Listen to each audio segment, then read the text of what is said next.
This episode of Bullet Heaven was made possible with copies of the game provided by Strictly Limited Games.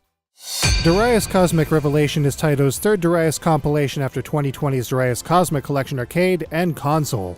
It was originally released to the PlayStation 4 and Nintendo Switch on February 25, 2021 in Japan, with a Western release from Strictly Limited Games in October the same year. Darius Cozmic Revelation answers questions we had with certain absences in Cozmic Collection, and it brings together Darius Another Chronicle EX Plus and G-Darius HD in one package. But hold on, we already took a look at the standalone item releases for both of these games already, in episodes 311 and 318 respectively. We've got them linked in the description below, so for a more in-depth look at those, be sure to check them out later. Or before we continue, either or, I can wait. Back? Ready to go now? Cool, because the Switch version has something the PlayStation 4 version doesn't, and it's something we had postulated about in the Cozmic Collection review we put together in Series 12. That's right, an M2 emulated version of the rather impressive Sagaia GB for the original Game Boy. Let's take a closer look.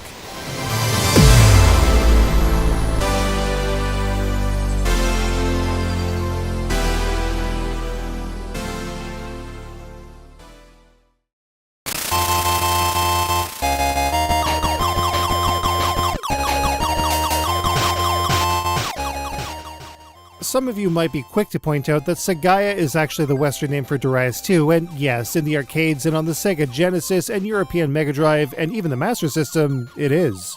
However, Sagaia on the Game Boy isn't really Sagaia at all. Rather, it's a sort of director's cut of the original Darius scaled all the way down to the Game Boy's tiny 10:9 aspect ratioed screen. Starting the game, players are given a number of options to tweak their experience with, including number of lives, auto-fire on and off, difficulty, and control scheme. While the Game Boy only had two buttons, each controlling either the main shot and bomb attacks, the Switch gives player a third input, mapping both at once to the Y button. The Silverhawk actually moves around the screen at a pretty solid rate, all things considered. More impressively though, everything flies along at 60 frames per second. You might think this is a result of some modern hardware muscle, but surprisingly, the original was just as buttery.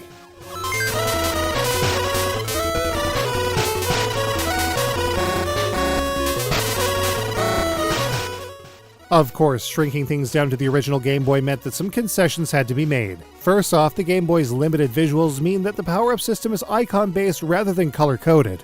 Like the original though, collecting 5 icons of the same type, whether it be for the main shot, bombs, or the Silverhawk shield, will upgrade the weapon system in question. The player's main shot will build up from normal shots to lasers, and finally to cutters, bombs from single to double to multi-patterns, and finally shields from basic to super to hyper, granting more protection as it strengthens. As with previous versions of the game, when the player dies, all collected weapon items will be lost, but main upgrades will be maintained when they are reached. The game flows a lot differently as well. Rather than giving the player the choice of which stage to take on next from an ever-branching selection, Sagaia GB plays in a strictly linear fashion over the course of 8 stages, 2 of which are boss rushes for the half of the game the players are in, culminating with a showdown with Great Thing. Sagaia GB in general can be challenging, but not nearly on the level of the console versions, doubly so for the arcade releases. Multiple difficulties are available, but in true M2 fashion, modern touches allow for players to practice tricky areas or make progress in general using a selection of 6 save states. Its scoring system is also scaled back with a much smaller score than is found in other versions of the game. There isn't even a replacement for the silver score items found in other Darius games. There's not much outside of enemy destruction. However, in addition to extend scores, there are also a number of 1-up items hidden throughout many of the stages, allowing the player a great many extends as they make their way through the game.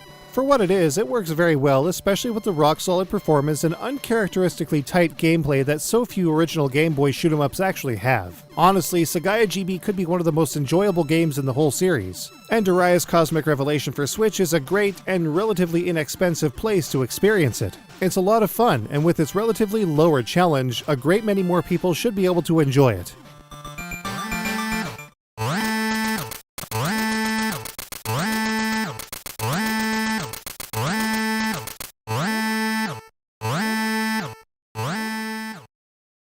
The original Game Boy isn't an audiovisual powerhouse by any stretch of the imagination, but somehow Sagaia GB manages to both look and sound great. Sure, the Silverhawk is tiny and made of just a handful of pixels and 4 shades of green or gray, but you can still tell it's a Silverhawk, which is good enough for us. The backgrounds look great and even feature parallax scrolling similar to that found in Konami's Nemesis titles on the Game Boy, but much, much smoother. Enemies have a good amount of detail and the game's bosses look great.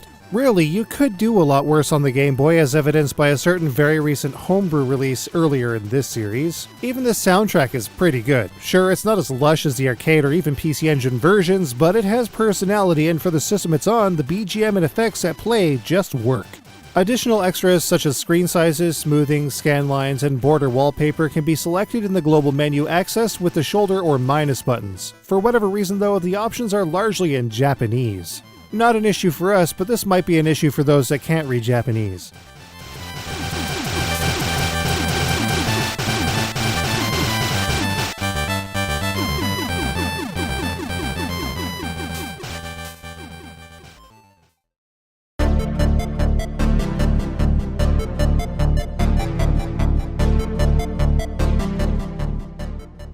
All great, but there's way more. The excellent Darius Cozmic Revelation Collector's Edition has all kinds of awesome extras that are sure to appeal to the discerning Darius fan. It starts with the PCB-style outer box, which opens to reveal the collector's box within. While the slipcover to this box will be branded with the console that the game is for, the box underneath is more uniform and opens by way of a magnetic flap similar to what we saw with the Space Invaders Invincible Collection Limited Edition in Episode 317.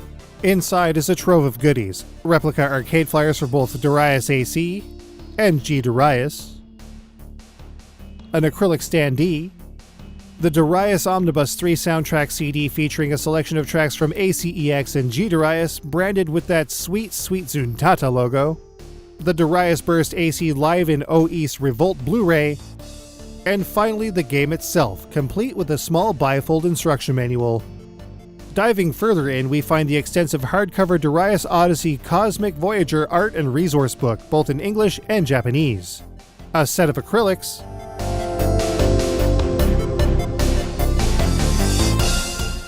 and even a Darius Burst AC arcade cabinet papercraft. Adorable. For those wondering, the Switch version also comes with a small manual as well, but no information on Sagaia GB outside of a small blurb on the back of the case. As always, a collectible postcard and enamel pin was included. All in all, a great collector's edition. We look forward to others from Strictly Limited coming soon. But this isn't the end of the episode yet.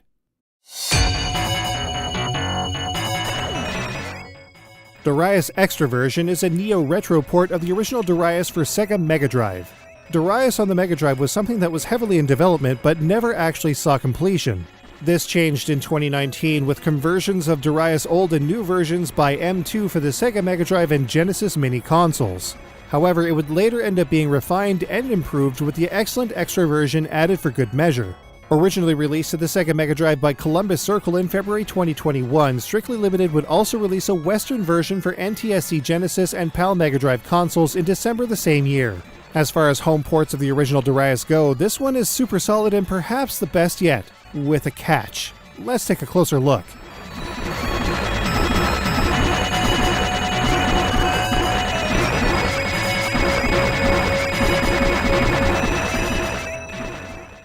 Shrinking Darius down to one screen from 3 was never impossible. The PC Engine's Darius Plus and the CD-ROM Super Darius are proof of that. At a glance, generally speaking, the Mega Drive's Darius Extra is at least as good as the two former console ports.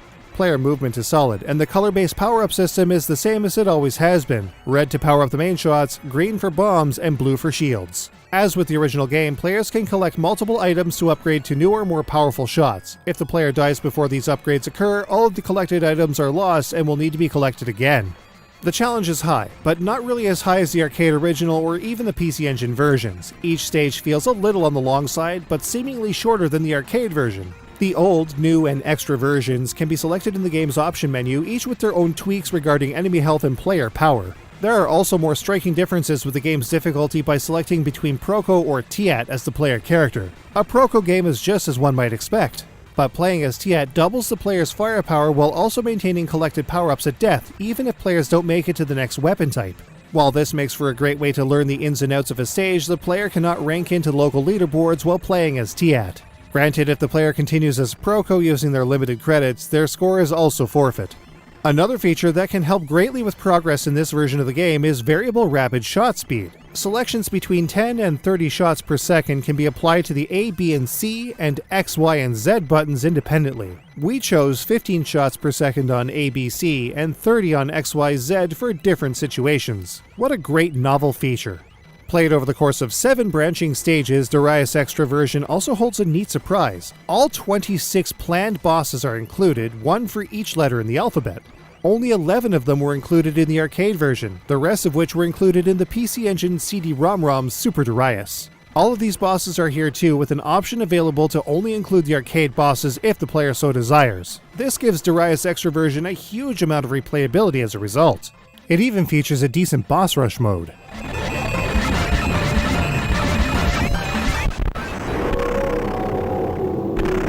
When it comes to Darius Extra's scoring, things are pretty straightforward. Like the arcade version, Extra version grants bonus points for clearing entire formations of enemies with varying amounts of points. Silver orbs will also grant bonus points ranging between 50 and over 50,000 points. A significant bonus is also applied for each Silverhawk left in the stock at the end of the game. Collecting extra life pickups and hitting the game's extend scores while getting through without dying can result in quite the payout. Speaking of scoring and leaderboards, the Genesis and Mega Drive versions of Extra version appear to support score saves, but it turns out that this is just a leftover from the Mega Drive and Genesis Mini. No memory is actually allocated to these functions on the cartridge board. Unfortunate, but understandable. It's an easy oversight, but one that left us a little sad. Now all of this sounds pretty great, but there is a bit of a catch. The game is super unstable depending on what kind of system you're using. In our case, we started off with the Japanese Mega Drive 2 and, well... we tried again, and... we fiddled with the options, and... with so many crashes happening almost at random, we started to wonder about compatibility. Sure enough, changing over to a North American Genesis Model 1 resulted in a flawless playthrough. No issues. Further testing revealed no issues with our Genesis 2, Genesis CDX, and PAL Mega Drive 2. This kind of misbehavior is almost expected. All kinds of issues with Neo Retro cartridges have reared their heads, be it Kira Kira Nightstar on Famicom, Scat on NES, and FX Unit Yuki on Mega Drive. When it comes to 16-bit Sega, the Model 1 seems to be the most solid way to go, but thankfully in this case, only the Japanese Mega Drive 2 really acted up.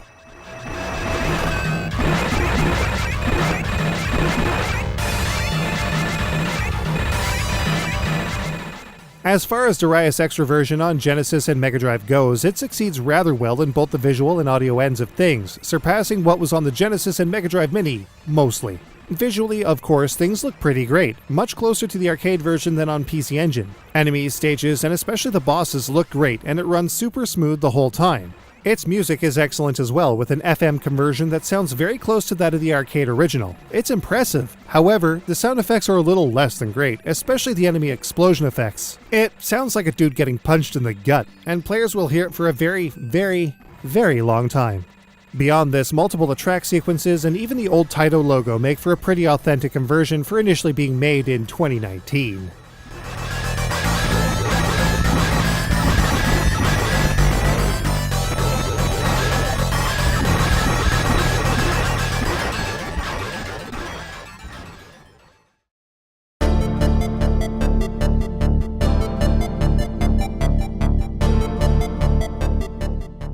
Being a physical Genesis or Mega Drive game, it's nice to see a decent attention to detail in the packaging here. The high-quality case wouldn't be out of place among any complete Genesis library, and even has a reversible cover for those that prefer the older style cases to the red bordered ones. There's even a sticker seal just like the classic games. The cartridge itself is pretty standard stuff, with a notch included for use in the Japanese Mega Drive 1. Its glossy label is pretty decent, though the Darius logo on the top is a little on the blurry side. It even comes with a fully featured full-color manual, which is a huge plus. Great stuff, and a worthy addition to anyone's 16-bit Sega library. And of course, as with all other strictly limited games, a collectible postcard has been included. Now let's see how all of these stack up.